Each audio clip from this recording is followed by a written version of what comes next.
Welcome to our class. English listening practice for 15 minutes. The story of Ali Baba and the 40 Thieves. Ali Baba was a humble woodcutter. He lived in Persia, where two brothers lived. That is Ali Baba and Qasim. Their father had left them a modest inheritance, which they divided equally. Qasim, the elder, married a wealthy woman and became a prosperous merchant.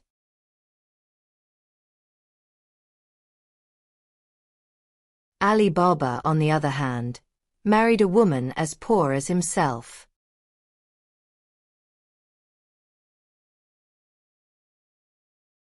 And made a living by cutting wood in the nearby forest.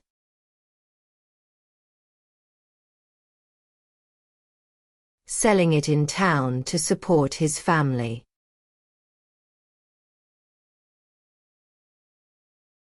The secret of the cave. One day, while Ali Baba was in the forest, he saw a cloud of dust approaching.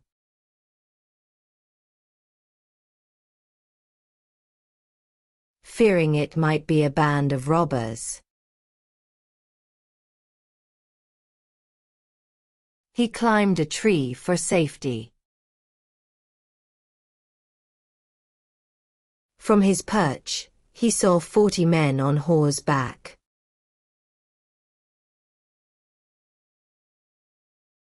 Each carrying heavy sacks. They dismounted near a rocky cliff, and the leader approached the rock, saying, "Open sesame."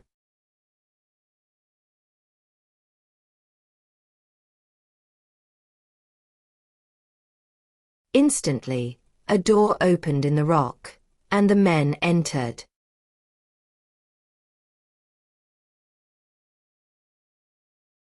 After some time they emerged, and the leader said, "Shut sesame."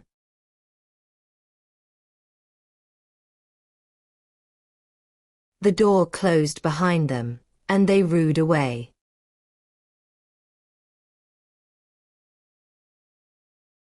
Curious, Ali Baba descended from the tree and approached the rock.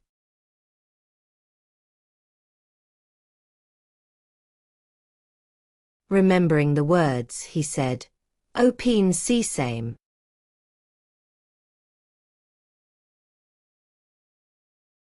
The door opened, revealing a cave filled with treasures.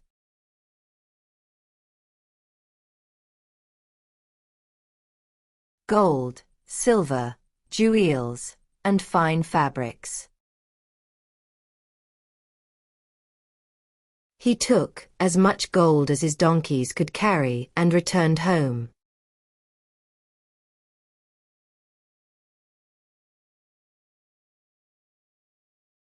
Ensuring to say, "Shut sesame," to close the cave.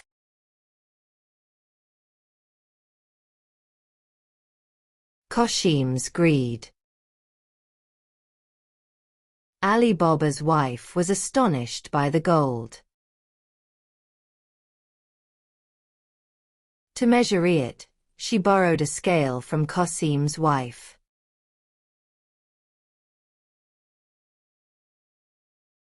Who, curious about what they were measuring,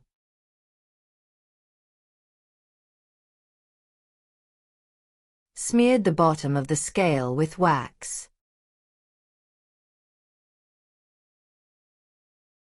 When the scale was returned, a gold coin was stuck to it.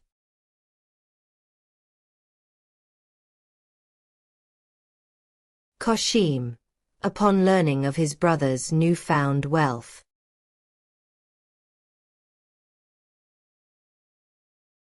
pressed Ali Baba for the source. Reluctantly, Ali Baba told him about the cave.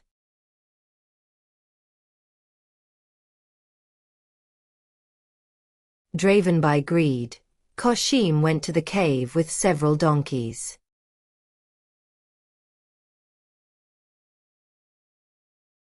He entered using the magic words and was overwhelmed by the treasures.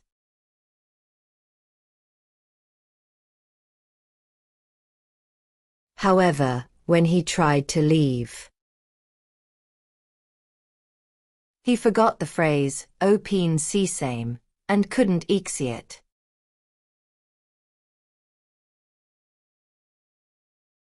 The thieves returned, found him, and killed him, leaving his body in the cave. When Kashim didn't return, Ali Baba went to the cave and found his brother's body.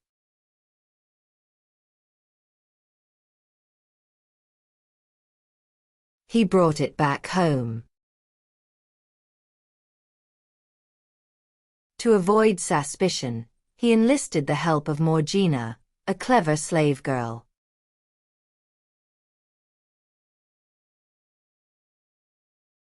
She blindfolded a tailor to sew Kashim's body back together.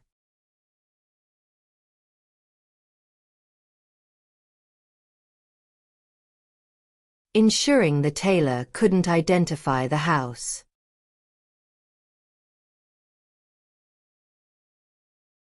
The thieves, realizing someone else knew their secret,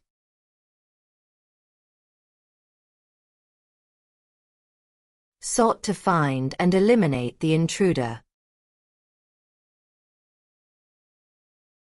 The leader disguised himself as an oil merchant and visited Ali Baba's house.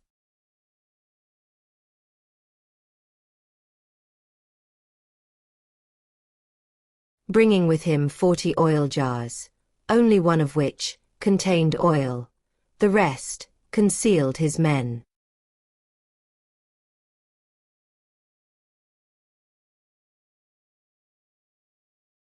Morgina, ever vigilant, discovered the plot. That night, she poured boiling oil into each jar, killing the hidden thieves.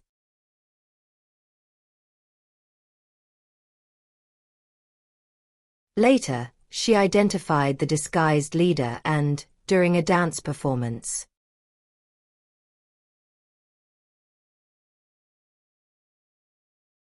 stabbed him, saving Ali Baba once more. A rewarded loyalty. Grateful for Morgina's loyalty and bravery, Ali Baba freed her and arranged her marriage to his son.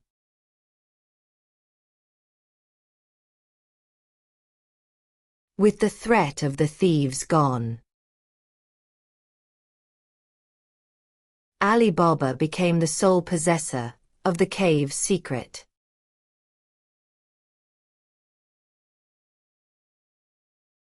Using the treasure wisely and living a prosperous life.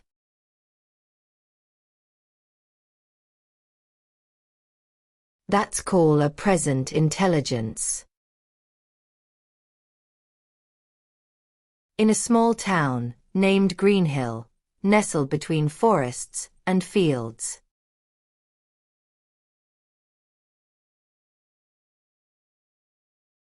lived a curious 12-year-old boy named Arav.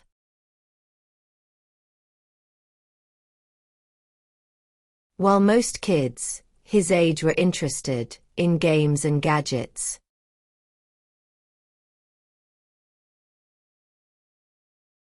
Arav had a unique habit. He liked to observe.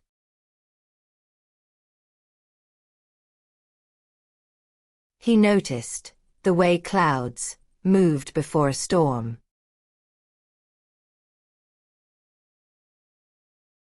The way his teacher's voice changed when she was tired.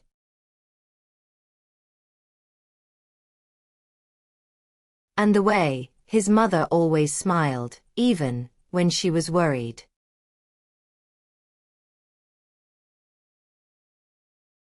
His teachers often said, Arav may not top the exams, but he's the smartest child in the room. Unlike academic intelligence, Arav had what his grandfather called present intelligence.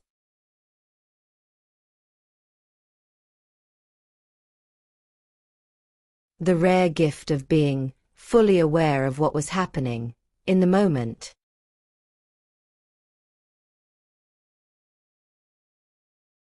Noticing details that others missed. One day, the school announced an inter-school science fair.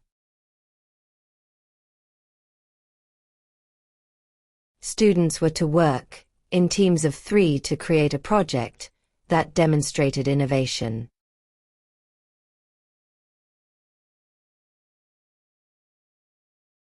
Everyone was excited. The top prize included a scholarship, a trophy,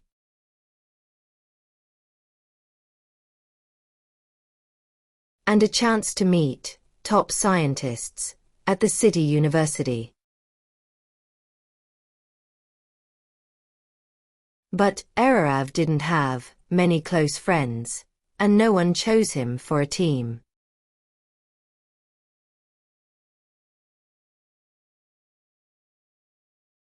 Disappointed, but not defeated, he decided to enter the competition alone.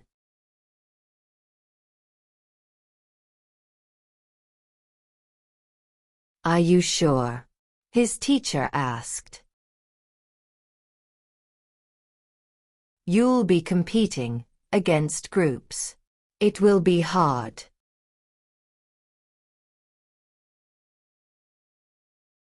Arav nodded. I may not have a team, but I have an idea.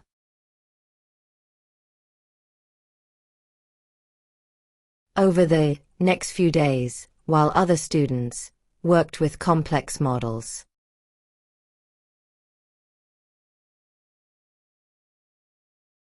solar robots, hydraulic arms, and coded drones, Arav sat under a tree with a notebook.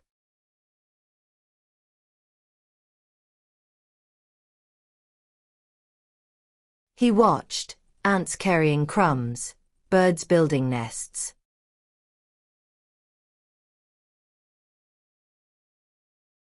and neighbors walking their pets. And neighbors walking their pets. One morning, while helping his mother in the kitchen, he noticed how she struggled to keep the gas stove knob turned while her hands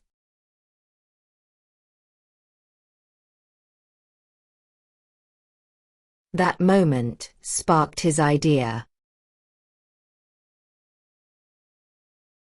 What if everyday tasks could be made easier simply by observing how people use things?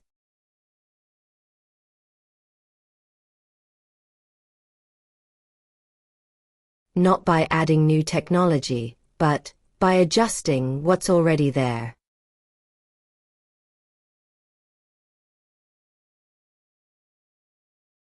Arav began working on a prototype of a kitchen tool, a simple rubber grip cover 4 knobs.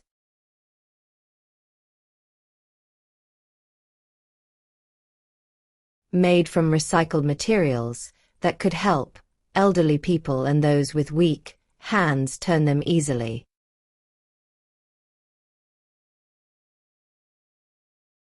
Thank you for watching.